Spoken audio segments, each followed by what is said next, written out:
Welcome to No Apologies on Beck. I'm your host, Lori Hins. With me tonight, very pleased to have in studio once again, Rick Becker.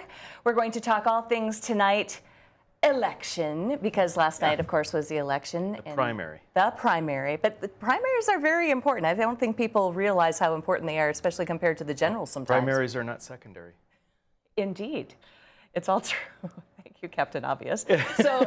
So I was watching election results last night as they were coming in, and it was weird because some of them were really laggy and other ones were working just fine. And I didn't really understand that because they weren't in a different time zone or anything. Did you notice that? Well, Fargo took forever. Right? What was that all about? I don't understand that. I don't know. Kind of curious. Yep. And then 33 took forever too. Yes. And I couldn't understand that. I kept thinking to myself, they're still in our time zone. Their polls have closed. Why is there nothing coming through? I didn't understand that. Maybe they were holding off, trying to figure out how they could change the results. I'm joking. Yeah. So but yeah, so there was lots of good stuff. And City Commission, Bismarck City Commission meeting met yesterday. They took up agenda, I think it was 65, or potential city ordinance 6501, which was a hate crime ordinance. Right. And we had it in the legislature. It was in my committee. I carried it on the floor. We got it killed like 77 to 17 or something like that. Horrible bill. You know, if for instance, if I destroyed your property and I did it because I didn't like your show, right, I could get a maximum of 30 days in jail. But if I destroyed your property and I did it because I didn't like your religion, I could get 10 years in jail.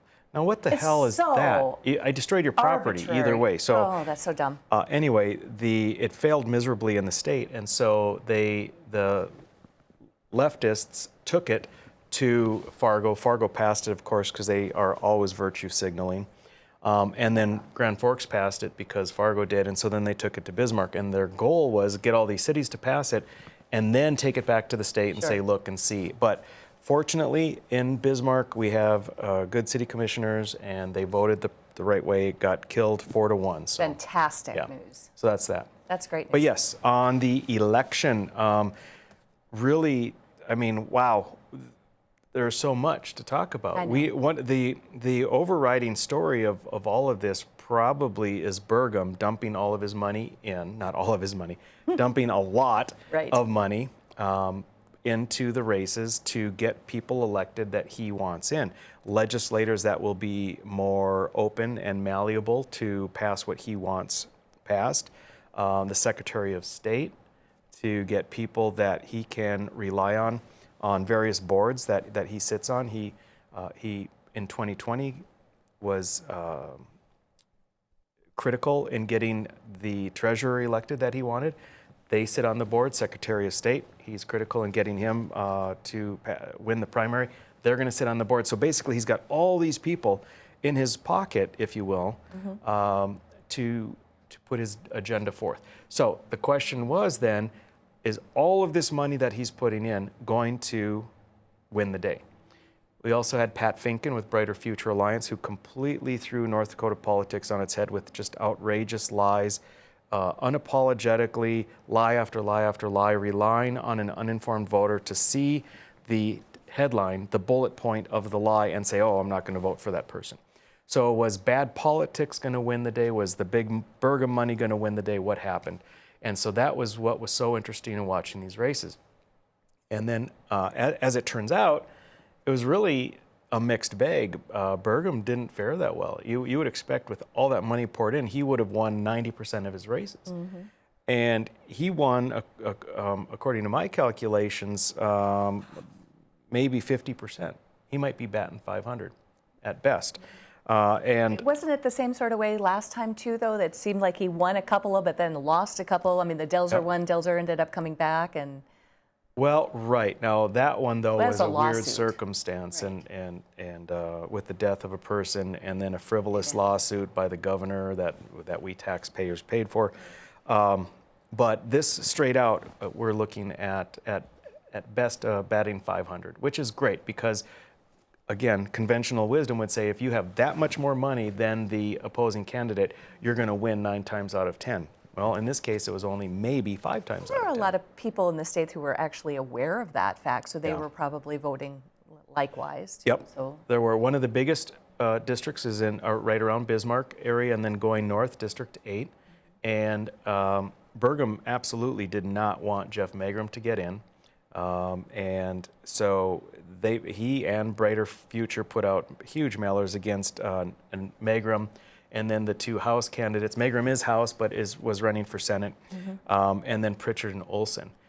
Tremendous amount, both Brighter Future and Dakota there was leadership. kind of some trolling of Pritchard too. They were mocking him and making fun of him in the right because he was going to school or something in Minnesota. Like, oh gosh, he's not a North Dakotan. It's ridiculous. Silly. Anyway, they won big time, which was fantastic for conservatives. In District 15, Judy Estenson beat out incumbent Dave Elke. Yep. And that's huge. Judy's going to be a good, strong conservative, and going against an incumbent. Incumbents win 90% of the time. Right. So she got the endorsement, she worked her butt off, and she won another huge victory. We may or may not be talking to her a little later in the show. Oh, good. Well, good. You'll enjoy it. She's a great lady. Yeah, she is. When you look at District 19, there were some races there that was a mixed bag for Burgum. In District 25, in the House race, Cynthia Schreiber Beck, who is truly a statist form of a Democrat. She's not a conservative by any means, but she got in. She was running against two conservatives, Kathy Scraw and Jason Heitkamp. And Jason was in the Senate, but with redistricting, he got moved out, so he ran for House along with Kathy, and Schreiber Beck took first by a big margin, which we can talk about a little bit. It was 45.9% to Kathy Scraw's 34.81%. Yep. And then Jason Heitkamp was down around 19%. Right. So Heitkamp is going to be out for sure. There was another big contended district, District 28, kind of in the mid-south area, mid-southeast, and there you had incumbents Eberle and Brandenburg with former Representative Jim Greenike. They were running against Sebastian Ertelt, who was a very strong conservative in the House. He got redistricted, but then moved. And then also, we had them on the show a while back, sure. Logren and Meyer. But they did the conservatives got beat out by the establishment. They won there, so that was a victory for Burgum. A sad loss to have. So Ertelt's not going to be. Ertelt's going to out. So that's unfortunate. District 33, this is the one that I was most carefully watching. This is coal country, north of Bismarck, going west a little bit, Washburn, Beulah, Hazen.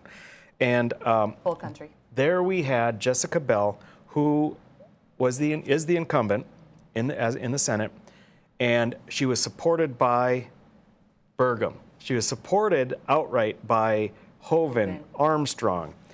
They raised money for her. She was supported by every lobbyist in the book.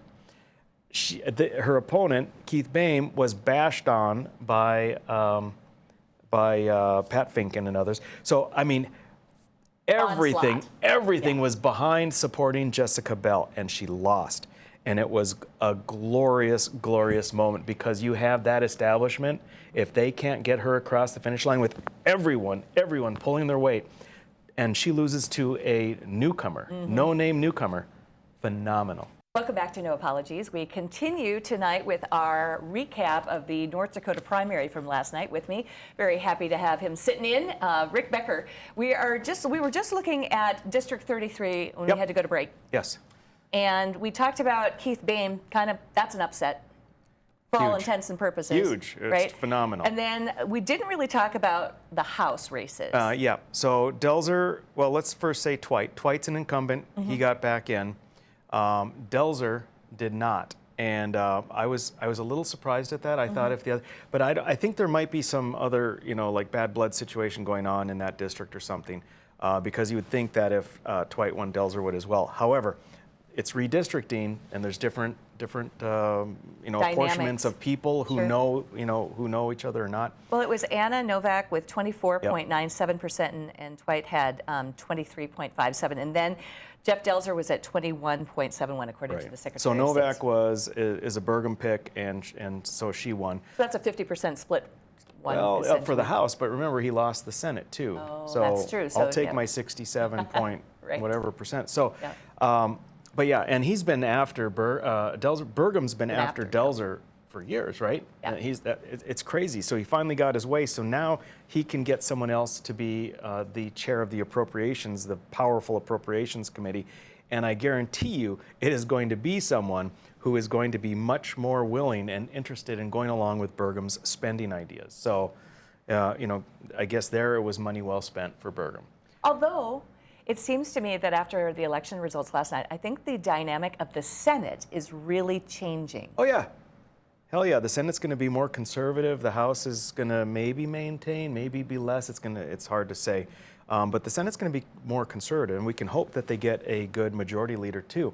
So instead of being the big spending lemmings that all just do what maybe they're going to be free-thinking individuals that are going to be responsible with the taxpayers' money. That's my hope for the Senate this coming session. Yeah, absolutely. So I've got a couple of other observations for you. Okay, statewide. So eligible voters, 671,000. I'm not sure why that went up so much. It went up like 100,000 since 2 years ago. Why do you think that could possibly be? Influx of people moving to the state? So I know in that our 2020 it was population went up. 581,000. I don't think 100,000 moved to the state. In 2018 it was 582,000. Interesting. 2016 was 571,000. So I have no idea, but whatever. Anyway, voter turnout was 15.7%, which was somewhat low. We have to remember this is a mid-cycle, right? It's not a presidential election year. General election. So the prior in 2018 was 19.8%. Well, that's a big drop then. And then before that it was 17.8%. So it's a drop, but it's not incredible drop. I find something interesting. Now maybe I'm looking for something that's not actually there. Hovind got 59,000 votes, okay? But 105,000 were cast. So if you look at all the votes cast in the primary, Hovind got a whopping 56%.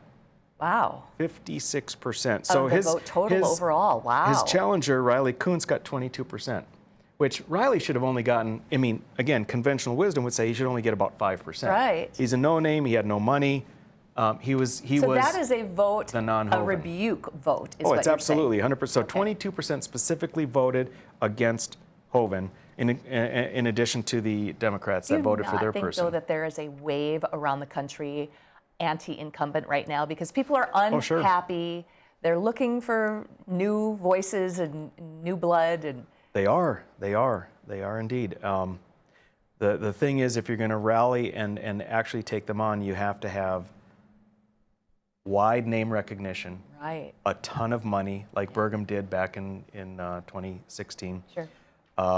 or at least a broad base of support within the party. So we didn't have those types of things in North Dakota for any of the challengers. But there's another thing. There are a couple of races I think there was significant Democrat crossover. Now, we've talked about Democrat crossover before. In the primary, when you go to vote, and for those that voted yesterday, thank you, but you have a choice. You can either pick the Republican column or the Democrat column, and you have to stay in your column. Now, theoretically, if you're a Republican, you go there, Democrat, you go there. But North Dakota is the only state in the union with no voter registration. So you can be, in your mind, a very strong Republican, and for the primary, decide, I'm going to vote in the Democrat column. I'm going to help choose who the Democrats get. And conversely, the same is true. Democrats can say, it really doesn't matter in our election, so I'm going to go over and try and affect the Republican election. That happened to a significant degree in 2016 to help Burgum win. By some estimates, a good 20,000 votes. That would have been Democrat came over and changed the course of events. So I was trying to look to see if there was evidence of crossover in this election, because there was again in 2020, a little less than 2016 according to my calculations, but still a significant crossover. Let me guess which district you're talking about. 35. Yes. 35 and 25. And 25. So 35 and 25, the reason I looked at those in particular is because the Conservative candidate lost, and it is a district with a very strong Democrat population, right? So that's where we would see the biggest evidence. Now, if we look at just overall the votes, in 2018, the Republicans for Senate had 70,000 votes, and for Democrats had 37,000 votes. You pop to 2022, Republicans went up 6,000 votes. Democrats went down 15,000 votes. Wow. That's right? a big disconnect. A big difference. Yeah. So there were 8.7% fewer voters overall, 2018 to 22, midterm to midterm. But 40.5% fewer Democrat voters. Now, we should say it differently. 40.5% fewer people that voted in the Democrat column. 40.5%. But 8.6% more Republican column voters. Now, so that kind of, now here's my, I thought of an alliteration for you. Okay. These people have either converted, they're crestfallen, or they're crossovers. So I think that the Democrat Party is so ridiculous that a lot of good common sense North Dakotans are saying, screw the Democrat Party. Yes, I know I've always voted that way, but I'm going to vote Republican. They're converted. They are crestfallen or disheartened because they're embarrassed practically to be a Democrat in North Dakota, so they didn't even bother coming out to vote, right? That's another reason for, or they're crossovers. They're like, you know what? Our party doesn't mean anything. The best I can hope for is to screw the Republicans and not let conservatives win. So in District 35, we found from 18 to 22 a Democrat vote decrease of 39% and a Republican vote increase of 33%. That's significant. I mean, you can work the numbers, but there's no doubt that there is some degree of crossover.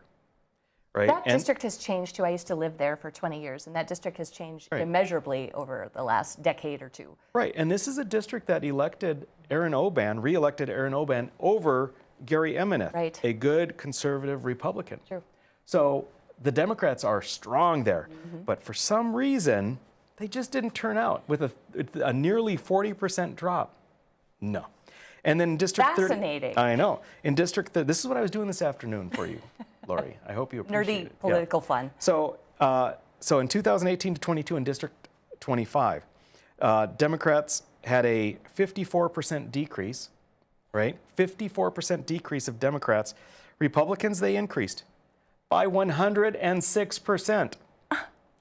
So I think crossover plays a role. I'm not prepared to look at those numbers and say crossover made the difference. There's possibilities, as you said, they may have, all three. though. Yeah. They may have. Yeah, they may have. And this is why we need to have voter registration in North Dakota. We already have ID. It's cool. North Dakota is the only state with no voter registration. But when people are against it, I don't know what I mean, sure, it's another step. But the Democrats don't want Republicans picking the people that are going to represent them in the general election. And the Republicans don't want Democrats picking the people. So if we're going to have the primary, which, by the way, I'm fine not having a primary. Screw the primary, stick with the convention. I'm good with that. But for those people that say, nope, we have to have the primary, well, then, by God, we need to have voter registration, and that needs to be a bill that goes through the legislature come January. If I was there, I would put it in, no doubt, but hopefully someone else will. Well, I really appreciate your take on this, and so does our audience. Thank you so much for coming in and talking all things election today.